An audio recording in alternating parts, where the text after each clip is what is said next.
I'm Chris Wallace in for Brett Baer. We begin tonight with more on the issue of privacy and how the White House obtained email addresses for hundreds of people who never gave them to the administration to get information on health care reform.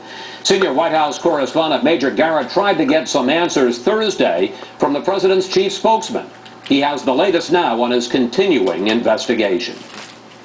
I'd be interested to see who you got that email from and whether or not they're on the list. Well, you're asking me if they're on a list.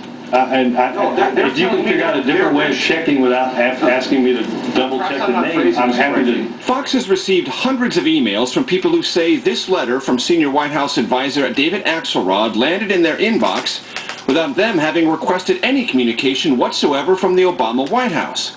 Fox has repeatedly offered to share email addresses with Gibbs to learn how the recipients landed on the White House's distribution list. Gibbs has declined to respond. Some recipients, like Lou Porta of St. George, Utah, are irked. It's not a function of the White House to get somebody's email address and you don't know who they're distributing it to.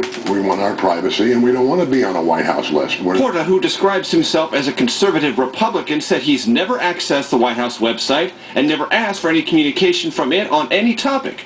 Another unhappy recipient, another Republican, Jack Benjamin of Nashville, Tennessee. The White House wants to put out a message, so they have a conduit to put the message out to people who haven't contacted them in any way.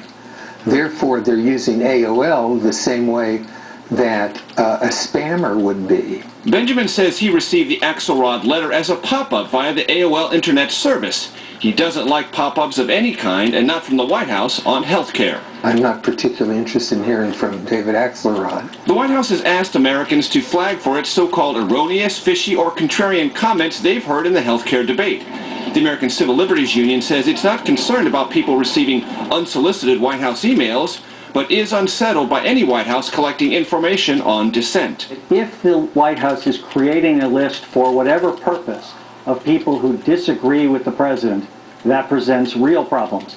If people know that there is a chance that they will be on such a list, then I think people may feel inhibited in expressing their political views. With respect to people who have received emails but have never communicated with the White House, then the real question is, how did the White House get those email addresses? That is one of many questions Fox will continue to ask. The White House denies keeping any emails for anything other than legitimate legal archive purposes, and right now there is no evidence, none whatsoever, to suggest otherwise. But many Americans appear legitimately and in some cases passionately concerned about how their private email accounts landed on the White House distribution list without their permission. In addition to asking questions of the White House, Chris, today Fox filed a Freedom of Information request about this matter. Chris? Major Garrett reporting from the White House, and Major, stay on that story, as I know you will. President Obama was back on the health care offensive.